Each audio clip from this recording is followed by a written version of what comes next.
ఆడు గీడన్న అంటే ఇంకోసారి మా ఉన్నాడు కమ్మి నికృష్టి గల నువ్వేంటి గుజరాత్ నికృష్టివా నువ్వు రాజస్థాన్ నికృష్టివా మా అయ్యలు మా తాతలు దెబ్బలు తినే ప్రాణ త్యాగాలు చేశారు బాంచందుర కాల్ముక్త అన్నటువంటి బానిసత్వానికి వ్యతిరేకంగా బందూకులు ఎత్తి ఇది చేశారన్న అందుకు నిదర్శనం మన చిట్టాల ఐలమ్మ ఏం చదువుకున్నది అవమానించినటువంటి వీరవనిత నువ్వు కొట్లాడాల్సింది కులానికి వ్యతిరేకంగా మొన్న జగిత్యాల జిల్లా వెలుగుటూరు మండలం కిషన్ రావు అనేటువంటి గ్రామంలో సల్లూరు మల్లేష్ అనేటువంటి హిందూ పిల్లోని అన్న అత్యంత కిరాతకంగా నరికి చంపేశారు మొన్న మాల బంటిని చంపారు అంతకుముందు నాగవని అనేటువంటి ఒక బీసీ బిడ్డ ఓ యాదవ్ బిడ్డను చంపారు ఎందుకు వీటిపైన మరి ఎందుకు మాట్లాడదు వీటి గురించి నువ్వు మాట్లాడు వీటి గురించి నువ్వు మాట్లాడమ్మా నేను మాట్లాడా వాళ్ళ గురించి నేను మాట్లాడాను అన్న హిందువులే కదా అది కాదు వీళ్ళకి కావాల్సింది ఈ రోజు రైతుల్ని తీసుకొని పోయారన్న పోడు రైతుల్ని ఈ రోజు బ్రేకింగ్ న్యూస్ వాళ్ళ గురించి మన నిరుద్యోగులు ఒక పక్కన కొట్లాడుతారు వాళ్ళ తరపున కొట్లాడు రాదమ్మా నిరుద్యోగుల తరపున కొట్లాడు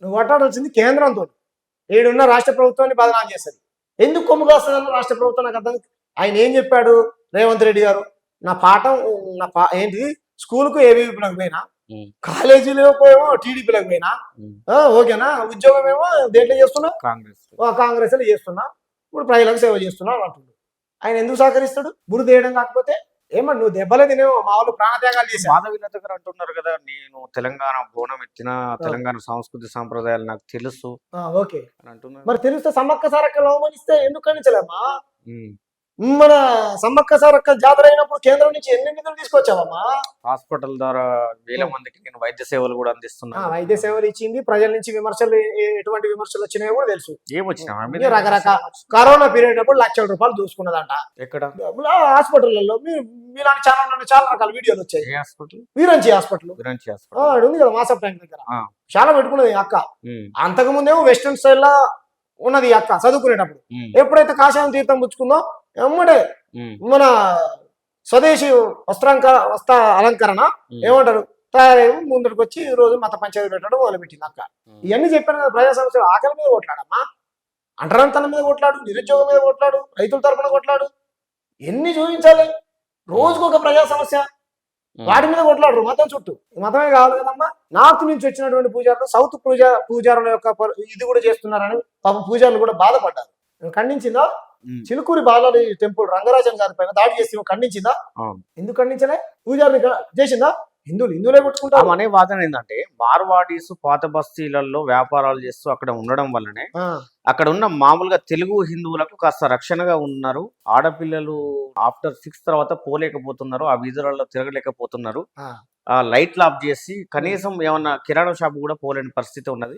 కేవలం మార్వాడీల వల్లే అంతో ఇంతో అక్కడ మన తెలుగు హిందువులకు రక్షణ ఉన్నది అనేది మరి ఇక్కడ కొట్టింది తెలుగు హిందువులే కదా మార్వాడీలే కొట్టింది కదా అందుకే ఏం సమాధానం చెప్తే మొండ మార్కెట్ లో కొట్టిన తెలుగు హిందువులే కదా దెబ్బలు తిన కూడా తెలుగు హిందువులే పల్లెలు కొట్టుకున్నది కూడా తెలుగు హిందువులే శివబాలు కొట్టి తెలుగు హిందువులే హిందూ బంధువులే కొట్టారు దాడిని ఖండిస్తావో ఖండించావో చెప్పు రాజకీయం చేసేది మేము కాదు నువ్వు ప్రజలందరూ పసిగడతా ఉన్నారు మాధవలత గారు నిజంగా మేడం గారికి తెలుగు ఉండి మాట్లాడుతుందో లేక మాట్లాడుతుందో అర్థం కావట్లేదు ఏం మాట్లాడుతుందో నాకు అర్థం కాదు ఇప్పుడు కొట్టింది అయితే వాళ్ళే కదా అందుకు సమాధానం ఇన్ని దాడులు చూపిస్తాను 138 కుల దురాంకార రచనలు జరిగినాయి అన్న నాగరాజు అనేటువంటి ఒక దళిత యువకుడిని ఒక ముస్లింల అమ్మాయిని ప్రేమించి పెళ్లి చేసుకున్నందుకు చంపేశారు దాన్ని మాత్రమే టేకప్ చేశారు వీళ్ళు ఎందుకు చెప్పనా చంపింది ముస్లిం కాబట్టి హిందూ ముస్లిం పంచాయతీ పెట్టాలి మేము అట్లా పెట్టాలనుకుంటే 128 కుల దురాంకార రచనలు జరిగినాయి హిందువులే వాళ్ళ ఇంట్లో రాముడు ఉన్నాడు వీళ్ళ ఇంట్లో రాముడు ఉన్నాడు వాళ్ళ ఇంట్లో వినాయకుడు ఉన్నాడు వీళ్ళ ఇంట్లో వినాయకుడు ఉన్నాడు వాళ్ళ ఇంట్లో శివుడు ఉన్నాడు వీళ్ళ ఇంట్లో శివుడు ఉన్నాడు వాళ్ళక్క సమ్మక్కలు ఉన్నారు వీళ్ళ ఇంట్లో సమ్మక్కలు ఉన్నారు మరి ఎందుకు చంపుకున్నారు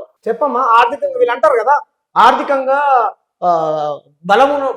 బలంగా ఉన్నటువంటి అమ్మాయిని ట్రాప్ చేసి పడేస్తే స్థాయికి తగ్గట్టు వ్యక్తిని ఎట్లా పంపిస్తారు సంపరా అని అన్నాడు శ్రీకాంత్ పేరు చెప్పకూడదులే వాళ్ళ పాపం వాళ్ళ కూడా జీవితాలు నాగమణి అని చనిపోయి వేరే బ్రదర్ ఒక ఆయన ఎస్సీ సామాజిక వర్గానికి సంబంధించినటువంటి మాలాయన వాళ్ళిద్దరు ప్రేమించుకున్నారు అమ్మాయిని కూడా చదివించి ఇది చేశాడు కానిస్టేబుల్ ఉద్యోగం చేస్తుంది హైతనగర్లో శ్రీకాంత్కు సెంట్రల్ గవర్నమెంట్ ఉద్యోగం ఈ అమ్మాయి వాళ్ళకంటే కూడా బాగా ధనవంతుడు వాళ్ళకంటే ధనంలో చాలా తక్కువ ఉద్యోగం చేసి బాగా సంపాదించాడు మరి ఎందుకు చంపారు కట్టర్ హిందూ శ్రీకాంత్ యాదగిరి గుట్టకు పోయి పెళ్లి చేసుకున్నాడు వాళ్ళకంటే ధనవంతుడు ఎందుకు చంపారు కులం వీటి గురించి మాట్లాడదు అక్క కులాల వరకు విడదీస్తా ఉన్నారు తెలంగాణ ప్రజలారా బెంగాల్లో మొదలైంది ఈ పంచాయతీ ఎక్కడో మహారాష్ట్రలో మొదలైంది అంటుంది ఎందుకదమ్మా మాకు ఉండవద్దా ప్రాంతం బెంగాలీ వాళ్ళకి బెంగాలీ వాదం ఉండొచ్చు తమిళ వాళ్ళకి తమిళ వాదం ఉండొచ్చు ఆంధ్ర వాళ్ళకు ఎన్టీ రామారావు లాంటి మహానుభావుడు కాంగ్రెస్ వాళ్ళకి మద్దతుగానే మీ ఇలాంటి లెఫ్ట్ ఓరియంటెడ్ భావజాలం ఉన్న వాళ్ళు కమ్యూనిస్టులు, లేకపోతే మీరు వినిపించే ఈ మార్వాడి గో బ్యాక్ అనే నినాదం అలా మార్వాడి ఇదంతా కాంగ్రెస్ కనుసన్నల్లో జరుగుతుంది అనేది ఆమె చెప్తున్నమాట. మేము కాంగ్రెస్ వందేస్తుంది అన్న. ఈ ఎవరి కనసనలో పనిచేస్తుంది? గుజరాత్ పెట్టుబడిదారుల కనసనలో పనిచేస్తుందా? ఇక్కడ ఉన్నటువంటి వాళ్ళని కొట్టమని ఎంకరేజ్ చేస్తుందా? ఇవి ఎవరి కనసనలో పనిచేస్తుందంట? క్లారిటీగా చెప్పేసి చెప్పండి. తెలంగాణలో మార్వాడి కల్చర్ గో బ్యాక్ అనే నినాదం వెనుక అన్న ఎవరున్నారు? ఎవ్వరు లేరు. తెలంగాణ ప్రజలు ఉన్నారు, విశ్వకర్మలు ఉన్నారు, కోమటి వాళ్ళు ఉన్నారు, ఇప్పుడు నేను చెప్పినటువంటి పద్మశాలీలు ఉన్నారు, కుమరోళ్ళు ఉన్నారు, రకరకాల మన బీసీ కులాలు వృత్తులు చేసుకున్నటువంటి కులాలు ఉన్నారు, మాలాంటి తెలంగాణ వాదులు ఉన్నారు, తెలంగాణ ప్రాంతం కోసం మాట్లాడేటువంటి మేధావులు ఉన్నారు, సబండ కులాలు ఉన్నారు. ఈ నినాదంతో మీరు ముందుకెళ్ళి ఏం సాధించాలనుకుంటున్నారు? మేమేం సాధిస్తాం? మా కులాలు ఐక్యత చేస్తాం, మా కులాలు ధనవంతులు అవుతారు, మా కులాలు ఆత్మహత్యలు ఆగుతాయి, మా వాళ్ళు వ్యాపారం చేసుకుంటారు, ఇక్కడ ఉన్నటువంటి తెలంగాణ బిడ్డలకు ఉద్యోగ ఉపాధి అవకాశాలు దొరుకుతాయి. ఇది కదా మరి ఆశయాలు. నేను చెప్పినటువంటి ఇంతకుముందు చెప్పాను కదా, ఈ నేల మీద ప్రేమ ఉండాలి కదా. దేనికోసం అమరులయ్యారన్న మరి వీరు నాకు అర్థంగా చెప్పు. ఇక రేపు పొద్దున పోతే నేను చెప్పాను కదా ఇంతకుముందు, వీళ్ళు చెప్తా ఉన్నారు కదా అన్న, వాళ్ళ వాదన ఏంది? హిందువుల మధ్య చీలిక తీస్తున్నారు అనేది వాళ్ళ వాదన. హిందువుల మనమంతా హిందూ బంధువులము, హిందువులమంతా ఒకటే, మనం కలిసిమెలిసి బతకాలి. మనకు శత్రువులు అంటే ఇండైరెక్ట్ గా ముస్లింస్ లేదా రోహింగ్యాలు లేదా ఇతర మతస్థులు, మనమంతా ఒకటే కులాలు వేరైనప్పటికీ. సో మనం కొట్టుకోకూడదు, మనం ఐక్యతతో ఉండాలి, కలిసిమెలిసి ఉండాలి అనేది. ఐక్యతతోనే ఉన్నాం కదా. వీళ్ళు వచ్చినాక 8 మంది ఎంపీలు అయినాక పంచాయతీలు ఎక్కువైంది. పిలవడం వల్ల పంచాయతీలు ఎందుకైతే బొద్దులు వేస్తే వీళ్ళు పంచాయతీ ఇదే పంచాయతీ పెడతారు కదా. అంతకుముందు అక్కడ ముత్యాలమ్మ గుడి విషయంలో చాలా ఇది చేశారు వీళ్ళు. ఎందుకు దాన్ని హైలైట్ చేయాలని చూస్తారు వీళ్ళు? నాకు అర్థం కాదు. మా గ్రామ దేవతలు, మా కట్టు, మా బొట్టు, మా బోనం తెలంగాణలో పోషమ్మ తల్లికి, ఎల్లమ్మ తల్లికి మనం ఏం చేస్తాం? నల్లకోని కోసి కళ్ళు సాకపోతుంది తెలుసా తెలంగాణలో? మరి చేస్తుందా? నల్లకోని కోసి కళ్ళు సాకపోసిందా? ఆ కల్చరే ఉండదు. మార్వాడీలు అయితే హిందువులే కదా. మన తెలంగాణలో కొన్ని కోసి నల్ల కొన్ని కోసి కళ్ళు సాగపోసేటువంటి వాళ్ళు ఎవరు? హిందువులు కదా. మాధవీలత గారు కట్టరు, తెలంగాణలో పుట్టి పెరిగిన తెలంగాణ వాదిని, నాకు ఇక్కడ ఐడి కార్డు, ఓటర్ కార్డు అన్ని ఉన్నాయని చెప్తుంది. ఈ కల్చర్ తెలియదు అంటారా? షర్మిల గారు కూడా ఆడపిల్లని ఆడపిల్లని అని చెప్పింది. మరి అట్టనే చెప్పదు. ఇగో ఇక్కడ పుట్టిన వాళ్ళందరూ ఈ ప్రాంతం వాళ్ళు కారన్న. అట్ట అనుకుంటే బ్రిటిష్ వాడు ఈస్ట్ ఇండియా కంపెనీ పేరుతో ఇక్కడికి వచ్చి వాళ్ళ పిల్లలు కూడా ఇక్కడ పెట్టిన వాళ్ళు వెళ్ళిపోయారు.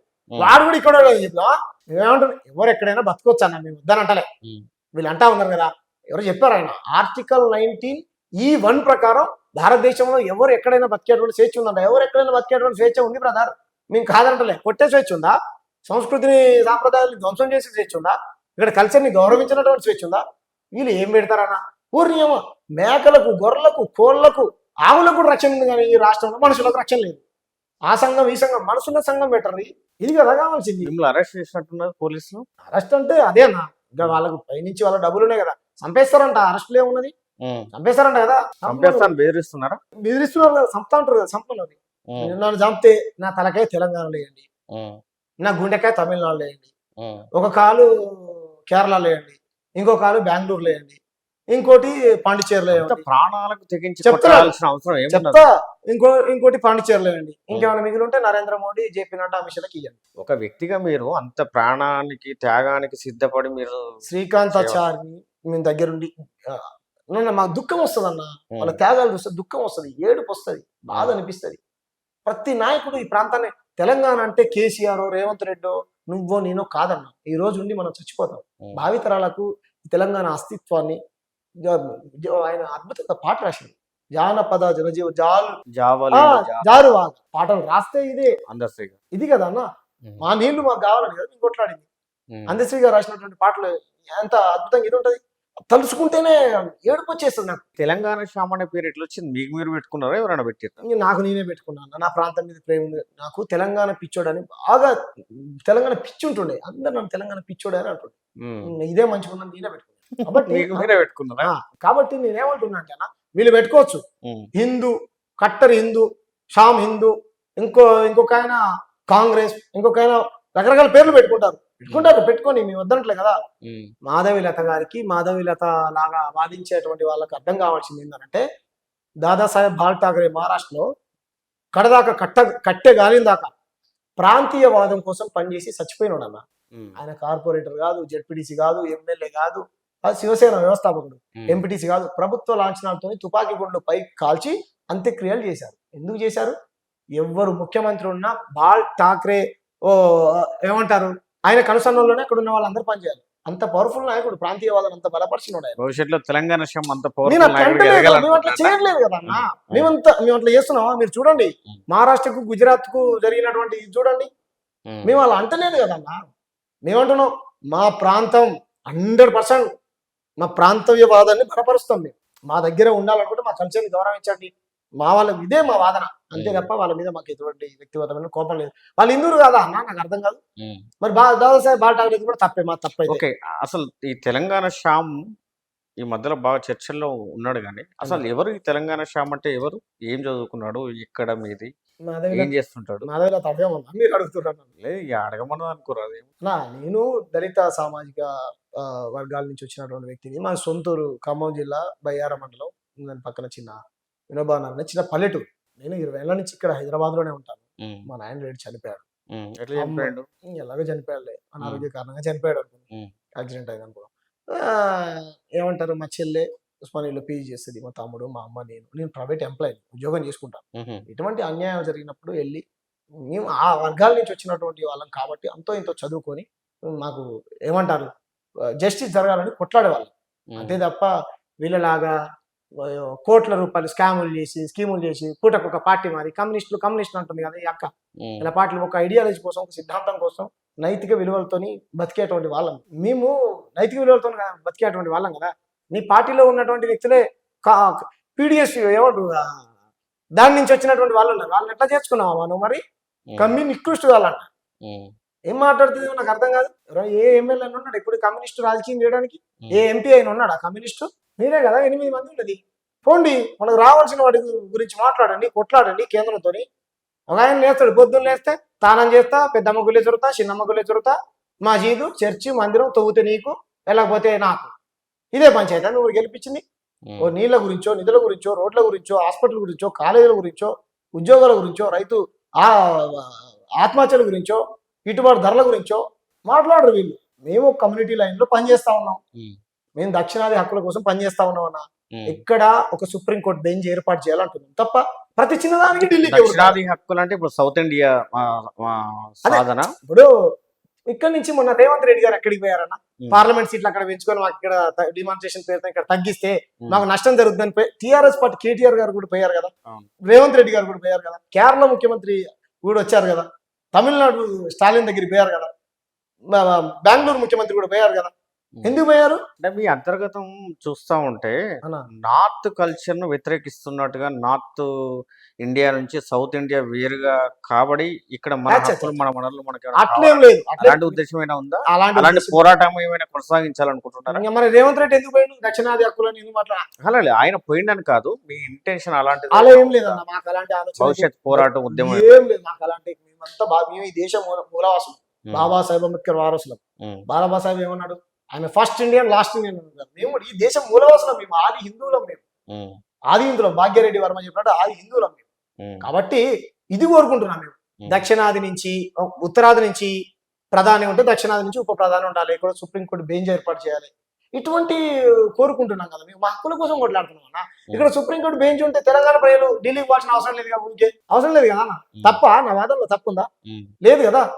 ఫ్లైట్ ఛార్జీలు దండగా, ట్రైన్ టికెట్, ఎవరి హక్కుల కోసం వాళ్ళ పోరాడంలో, ఎవరి ఉనికి కోసం వాళ్ళ పోరాడంలో జరిగిన అన్యాయాలను ప్రశ్నించడంలో ఎవరు తప్పు పట్టాల్సిన అవసరం, తప్పు పట్టకూడదు. ప్రజాస్వామ్యంలో ఎవరైనా మాట్లాడవచ్చు, ఎవరైనా నిర్ణయించవచ్చు, హక్కులపై పోరాటం చేయొచ్చు. కానీ ఇక్కడ ఒక చిన్నది విషయం ఏం జరుగుతా ఉందని అంటే, సరే వాళ్ళు మాట్లాడినా మీరు మాట్లాడినా ఇది ఎమోషన్స్ తో కూడుకున్నటువంటి అంశం. Culture, human relations, caste, religion, ఇవన్నీ కూడా చాలా సెంటిమెంటల్ గా ఎమోషన్స్ తో కూడుకున్నటువంటి అంశాలు. ఈ అంశాలను మనం కనుక సక్రమంగా క్యారీ చేయకపోతే, నిదానంగా ఓపికగా చాలా సబ్జెక్టుతో ప్రజలను చైతన్యం చేయకపోతే, కేవలం భావోద్వేగాలను మాత్రమే మనం తట్టి లేపుతూ రెచ్చగొడుతూ ఉంటే సమాజంలో అశాంతి, అఘాతాలు నెలకొల్పిన వాళ్ళం. 100%. కాబట్టి నేను ఏమంటున్నానంటే మీకైనా ఉమ్. మాధవీలత ఎవరికైనా మాధవీలత గారికైనా మీకైనా నాకైనా ఎవరికైనా తప్పును తప్పుగా చూపెట్టాలి, అన్యాయాన్ని అన్యాయంగా ప్రశ్నించాలి, న్యాయం వైపు నిలబడాలి. అంతవరకు మనం చేయాల్సిందే. కానీ సామాన్య ప్రజలు ఉంటారు గ్రామాలలో, సమాజంలో చాలా మంది. వాళ్ళు ఎప్పుడు కొద్దిపాటి నాలెడ్జ్తో అయోమయ స్థితిలో వాళ్ళ బతుకుదెరువులో వాళ్ళు ఉంటారు. ఈ ఎమోషన్స్ను మనం భావోద్వేగాలను లేవనెత్తి ఎమోషనలైజ్ చేయడం ద్వారా సమాజంలో కొంత ఇబ్బంది వాతావరణం ఏర్పడుతుంది. కాబట్టి ఏ సంఘటన అయినా శాంతియుతంగా తీసుకెళ్లి సమాజాన్ని చైతన్యం చేసి అన్యాయాన్ని ప్రశ్నించాలని మాత్రం నేను కోరుకుంటున్నాను. ఆ విధంగా మీరు కృషి చేస్తారని కూడా నేను భావిస్తాను. తప్పకుండా. నేనేమంటున్నానంటే ఇటువంటివి జరిగినప్పుడు కూడా వీళ్ళు ఖండిస్తే సమాజం ఏమంటారు వీళ్ళ పట్ల ఒక విశ్వాసాన్ని పెంచుకుంటది. ఒక ఆయన ఖండించాడు, నేను చెప్పాను కదా లెక్కలు నా దగ్గర పెద్ద లిస్టే ఉన్నది, అవన్నీ ఖండించాలి కదా. మరి ఎందుకు ఖండించాలి నాకు అర్థం కాదు. గోరెడ్డి రమేష్ పాట పాడితే పొద్దునట్టే మన ఎస్ఓటి పోలీసులు సైబరాబాద్ కు సంబంధించిన వాళ్ళని ఎత్తుకొని పోయారు షాట్ మీద బాక్స్ ఇచ్చుకుని. దేనికి ఏ ఉద్దేశంతో ఎత్తుకెళ్ళారు యాక్చువల్గా గోరెడ్డి రమేష్? ఒక పాట పాడాడు అన్న. అవును, పాట పాడాడు, విన్నాము. ఇప్పుడు ఒక కవి రాస్తే ఆయన పాట పాడాడు. అంటే లా అండ్ ఆర్డర్ ఏమైనా ప్రాబ్లం వస్తుందని తీసుకెళ్లారా లేదా వాళ్ళ పోలీసులు ఎవరు వాళ్ళ ప్రభావితం అయినారా? ఇప్పుడు దాడి ఎప్పుడైతే జరిగిందో మా పైన మీరు బతుకు తెరువు కోసం వచ్చినటువంటి వాళ్ళు దాడి ఎలా చేస్తారు అని సీమాంధ్రలో ఉద్యమం అంటే మనం ఆంధ్ర తెలంగాణ ఉద్యమం చేసేటప్పుడు ఎన్ని పాటలు పాడినావా? అయ్యో నివా నువ్వు అవ్వో నివా తెలంగాణకి తోటి పాలోనివా నీ అట్టుకున్న జొన్న రొట్టెకు సుటారికం ఎక్కడిది పొమ్మంటే పోవేంద్ర పోరావు ఆంధ్ర ద్వారా జిల్లేడమ్మ జిట్టా వీళ్ళు బర్రె జనగలు వెలబట్టిది. కృష్ణా జిల్లా కమ్మోడైనా రాయలసీమ రెడ్డోడైనా ఇవ్వాడైతే ఏందిరా పాడిన వల్ల అది ఇవ్వండి. అంతకంటే హీనంగా పాడినా గోరెడ్డి రమేష్ ఏమైనా పాడలేదు కదా అన్న. పొద్దునే దొంగతనంగా కొరియర్ వచ్చిందని ఎత్తుకొని పోవాల్సినటువంటి అవసరం ఏమొచ్చిందన్న? వీళ్ళు వెనకాల ఎవరు డబ్బులు ఉన్నాయి 100% ఏదో ఒక రోజు వీళ్ళైతే మమ్మల్ని చంపేస్తారు నాకు తెలిసి. ఎవరిని? మమ్మల్ని. మా వాదం గురించి తెలంగాణ గుర్తులు నొక్కేయాలి. తెలంగాణ వాదాన్ని ఎవరు చంపేస్తారు? మార్వాడీస్ వీళ్ళే. మాధవీలత ఎవరితో చంపిస్తుంది తెలియదు నాకు. మీరు స్పష్టంగా చూశారుగా, తెలుగు కూడా రావట్లేదు ఆయన. ఆ తీవ్రవాదులు కనుక వచ్చిరాని హిందీలో మాట్లాడుతూ చూసినా అక్కడ మాట్లాడుతున్నాయి, తీవ్రవాదులా మాట్లాడుతున్నాయి, స్పష్టంగా తెలుగు కూడా రావట్లేదు. అన్నీ బలవంతంగా హిందీ మాట్లాడమంటుండు. ఎంత దుర్మార్గం. ఆయనకు మాతృభాష ఆయన హిందీ కావచ్చు, నా మాతృభాష నాకు తెలంగాణ యాస భాష. నేను ఇన్నే పుట్టినా, ఇన్నే పెరిగినా, ఇన్నే చస్తా, ఈ మట్టిలోనే కలుస్తా. తెలంగాణ శ్యామ్ భవిష్యత్తులో ఇటువంటి సామాజిక ఉద్యమాలను లేదా ఇటువంటి అస్తిత్వ ఉద్యమాలను ఈ కల్చర్ ను కాపాడడంలో ముందు వరుసలో పోరాడతాడా? ముందు వరుసలో నేనే ఉంటాను. లేదంటే మీలాంటి వాళ్ళు లేకపోతే ఇంకెవరైనా ముందుంటే వాళ్ళు వెనకాల ఉంటారు. నా పేరే తెలంగాణ శ్యామ్ అన్న. నా తెలంగాణ జాతి నీతి ఖ్యాతి వీటి గురించి నేను ఏమంటారు బతకడమే నా ఆశయం, చచ్చిపోవడం కూడా ఆశయం. రైట్ శ్యామ్, మీరు సరే ఎప్పుడు నిలబడాలి, కలబడాలి, సామాన్య ప్రజల కోసం పోరాటం చేయాలి. కానీ ఎట్ ది సేమ్ టైం నేను అన్నట్టుగా అశాంతిని నెలకొల్పే విధంగా సంఘంలో కొంత ఎమోషన్స్ బ్యాలెన్స్ చేస్తూ మీరు ముందుకెళ్లాల్సిన అవసరం అయితే కనిపిస్తూ ఉన్నది. ఎట్ ది సేమ్ టైం వారు చేసిన తప్పులను పొరపాట్లను ఈ విధ్వంసాన్ని దేన్నైనా మీరు ప్రశ్నించాల్సిన అవసరం అయితే ఉంది. దానికి మా వంతు మీడియా సంస్థలుగా తెలంగాణ వాసులుగా మా వంతు ప్రోత్సాహం సహకారం ఖచ్చితంగా ఉంటుంది. Thank you so much. Signature studio కూడా ధన్యవాదాలు. Thank you.